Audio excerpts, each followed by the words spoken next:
Good morning. House Democrats had a productive caucus this morning. Leader Jeffries laid out our path forward as we push back against the chaos and the corruption that we've seen from Donald Trump's White House. One thing is clear, with Trump and Republicans in control, America will be less safe and more expensive. We are less safe because an unelected billionaire with controversial ties to China has access to personal information for every American, including potentially tax and Social Security information. We're less safe because President Trump released violent criminals into our communities, some with records of domestic violence, rape, and attacking police officers. We are less safe because hundreds of FBI agents are on the verge of being fired for not being sufficiently loyal to Donald Trump. Women who serve in the military are less safe today because of an executive order Donald Trump signed preventing them from traveling across state lines to seek abortion care. America is more safe because America is more expensive because egg prices are at an all-time high, and Republicans in Congress have not taken a single step to reduce the cost of living. The reckless Republican tariffs will increase costs for households by $1,200 each year.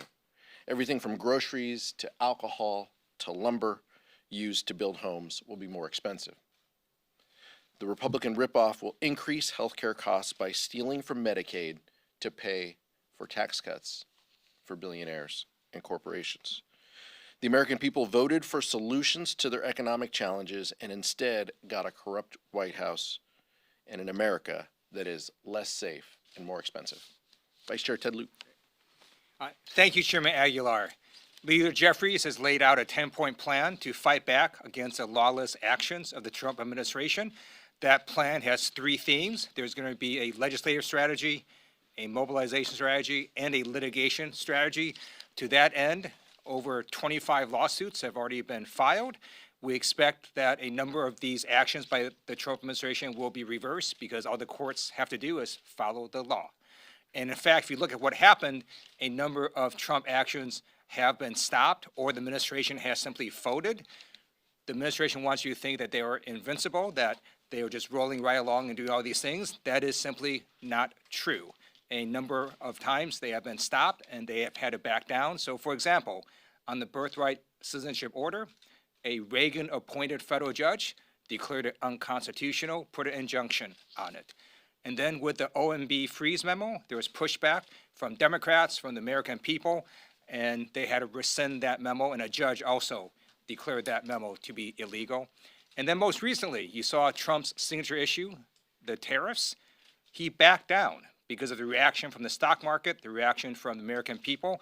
Basically, Canada and Mexico are doing what they said they were already going to do. So essentially, Donald Trump simply folded on that issue. So I want people to understand their power to shape public sentiment.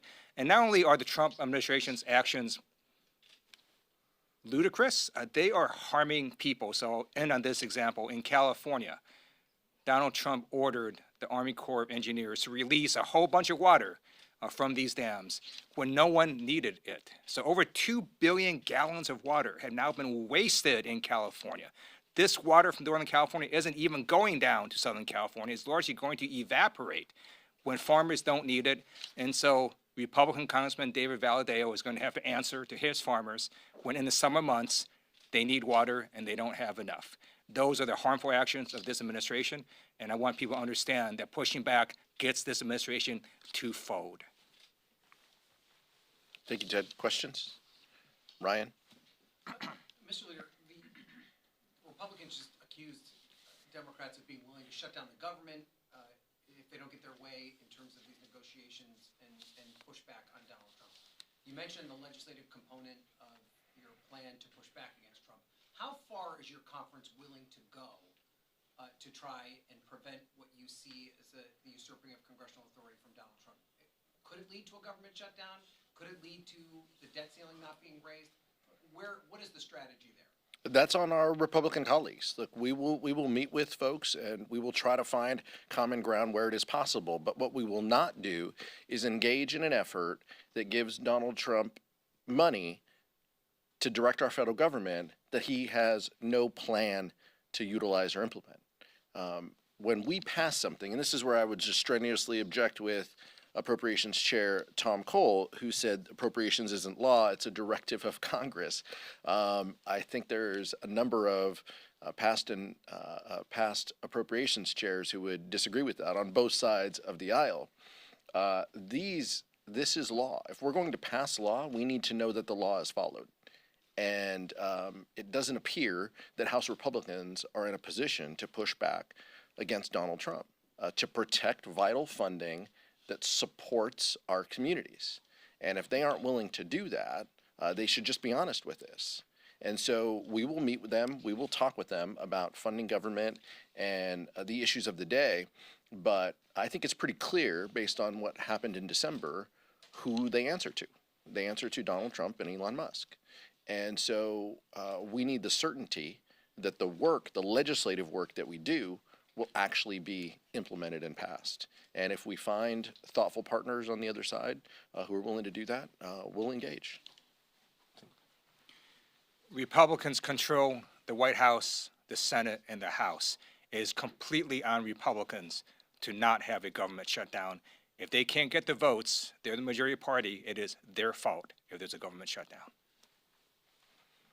Mika, and some special guests?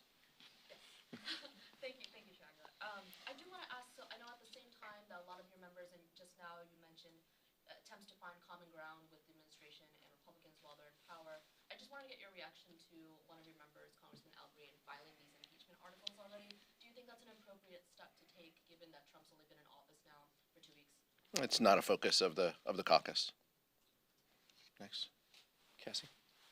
Two questions for you, one California focused. With the governor on the Hill today, are you hoping that these conversations he's having with leadership, as well as his meeting with the White House, will help with leveraging, California's position in trying to get some of this wildfire aid? And then more broadly, do you feel Leader Thune and Speaker Johnson are abdicating their constitutional authority by allowing the president to step on Congress's authority? And how are Democrats planning to push back on that? I'll take the first part. Vice Chair Lieu and I were pleased and privileged to be able to join Leader Jeffries and Whip Clark, along with Brad Sherman and Judy Chu, to tour the fire devastation in Palisades and Altadena. Our hope, our focus is to make sure that we help our fellow citizens, our Americans across the country, when there are disasters, hurricanes, floods, tornadoes, earthquakes. All of that deserves an immediate response. We lift up the work that FEMA and the Army Corps are doing to help residents recover and rebuild. We need to keep the politics out of this, and I think that there are a number of Republicans who feel the same way. Thankfully, we'll work in a process that meets the needs of the American public who are going through disasters, no matter if they are in a blue state or a red state. So I appreciate the governor being here. It's important to talk about the needs that our residents have, that the residents of Southern California have from this recent tragedy, and so we'll continue to work to deliver. On the second part, look, I think it's very clear. I mean, the Constitution is pretty clear, both on spending as well as the role of Congress, and I do think that Speaker Johnson and Leader Thune are in a rush to deliver as much as they can for President Trump. That is who they answer to, not their constituents or their conferences, but that's who they answer to. And so we see that in everything that they do, from deadlines to bills to the issues of the day. As the Vice Chair mentioned, this is on them to deliver funding bills and to deliver for the president. If they can't do that, they have the votes to do that. We'll see if they can. Chad, then Michael. Thank you. Good morning. You talk about the pushback by Democrats on President Trump and some of the things the Republicans are trying to do. What is the appropriate approach? Is it to ask Senate Democrats to, block all nominees if possible, at least slow walk them? Is it to, say, take over the streets of Washington, D.C.? And if that's the case, also, why then, saying this is not a focus of the caucus on the articles of impeachment from Mr. Green? I mean, it would seem that if you think that the administration is doing all of these, dastardly things, that that's something that the caucus would want to get around, or is that, bad to revisit since this guy's already been impeached twice, and that didn't go too hot for the Democrats previously. I think the vice chair mentioned it. Our focus, I can't speak to Senate Democrats. It's a different press conference that they don't invite me to. But I think what the vice chair outlined is very clear. Look, our focus is on, outreach, mobilizing our communities, being responsive to our communities, a litigation strategy the vice chair laid out. Each time these executive orders come before the judges, they've been beaten back or they've been pulled back. Donald Trump does not have success in the court system. I mean that both governmentally and personally. So it's very clear that the litigation strategy will be one tool that we can use. And then we have legislative strategies, and I'll let the leader outline those in the coming days. But we need to forcefully ensure that Americans' data is protected and that no third party can walk into the Treasury and start downloading information. And so we need to protect the public. That's what we're focused on. That's what House Democrats this week are focused on, and we'll continue to work through those. But just to be clear here, I mean, and coming back to my point about Mr. Green, if you think that Elon Musk has, control of the Treasury system and so on and so forth, why wouldn't you then be behind an idea of impeaching the Look, president? I get the Well, question. you can't I get impeach Elon Musk. I get the question. I mean, the vice chair and I are here to talk on behalf of the Democratic Caucus. I mean, the answer is still the same. This isn't a focus of the Democratic Caucus. We've laid out our strategy: legislative, litigation, outreach and communication, and that continues to be the focus. If there are more focuses or if there are new ideas that we feel have the support of the caucus, you'll hear us talk about them. Michael. Following up on kind of the spirit of the caucus, Leader Jeffries has mentioned that all Democrats need are three, or having a small number of House Republicans to join you all to stop some of the chaos that's going on. Have you all targeted any Republicans that members can speak to, that you all can kind of communicate with, whether it's a private, to kind of discuss and get some feelers on, are there any Republicans who could, bypass their leadership, or kind of go against the Trump administration and survive a primary to work with you all to stop this? Or again, are you all saying because they control all levers of government, it's up to them? Leader Jeffries has mentioned a few times that he invites three Republicans to join you all. Is that something you all are talking about inside the caucus? Look, absolutely. And each of us enjoys relationships based on our committees and based on when we came to Congress. The vice chair and I came together 10 years ago with Republicans. Some of the reasonable partners on the other side of the aisle who I've worked with on things have moved on, retired and left this place. And that's unfortunate. But look, we will continue to have conversations, but what you highlighted is incredibly important. What Republicans say in the hallways and in the elevators is often very different than what they're comfortable, saying and doing in front of a podium to push back against Donald Trump. And so we will highlight time and time again that it only takes a couple. If you want to protect Americans' data at the Treasury Department, join our efforts.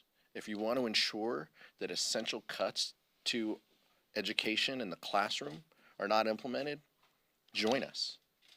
If you want to protect vital funding for people at nursing homes and young people to have health care, join us. We will engage and have conversations with them if it is around protecting funding and protecting our communities. Now, that will not change. What we hope changes is colleagues on the other side of the aisle speaking out and speaking up that they oppose this. We haven't seen that yet, but we're always hopeful. Nick and Joe. Yeah, I want to ask about the Senate. Senator Shutdown is calling for a halt on all Trump nominees. I mean, do you want to see a more muscular response from the party to his agenda over there, where you still do have some leverage over Republicans? Look, same answer.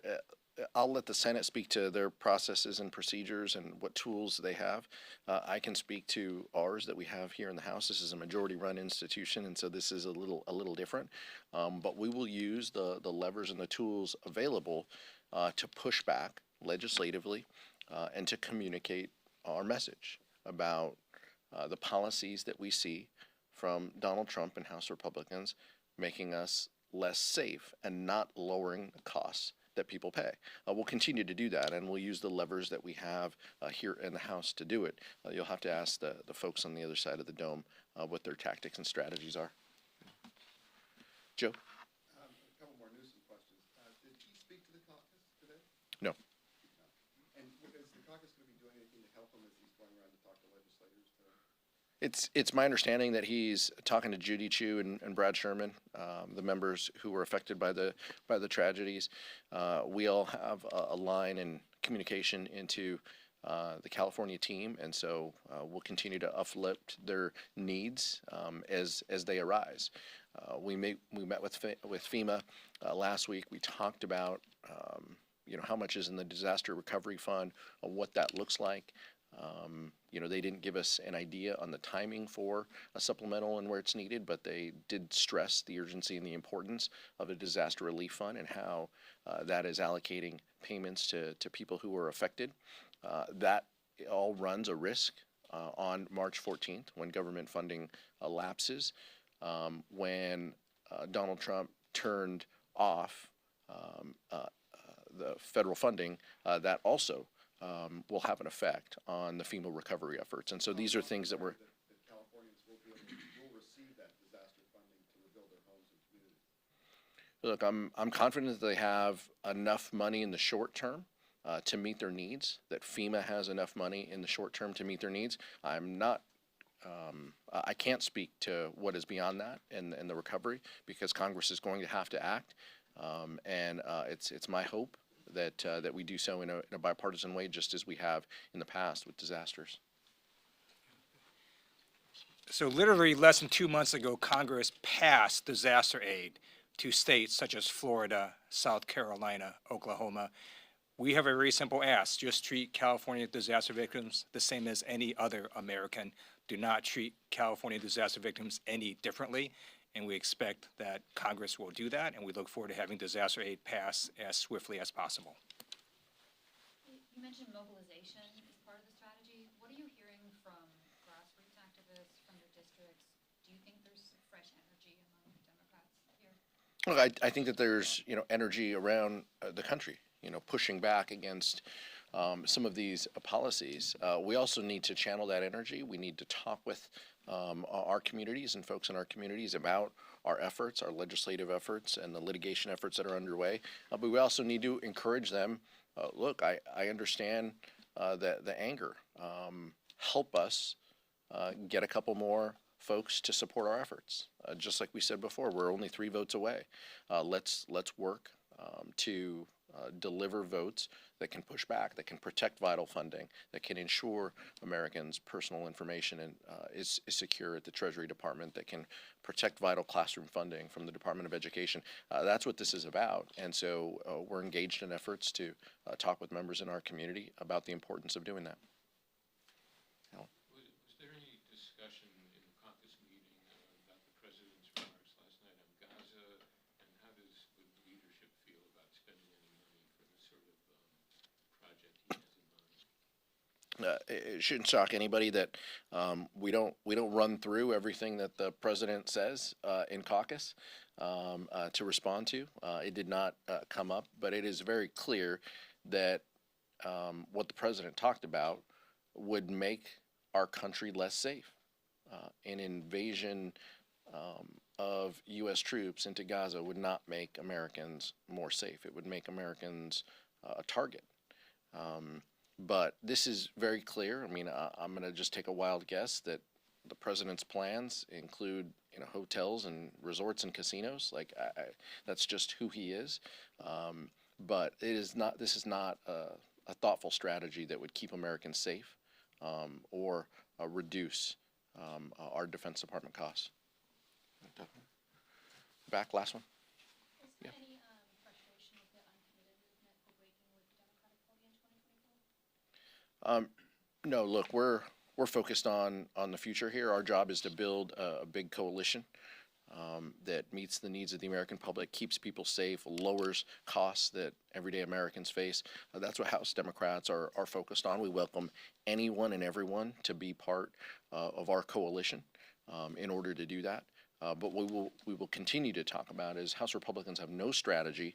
There's no bill on the floor that reduces the costs that Americans face.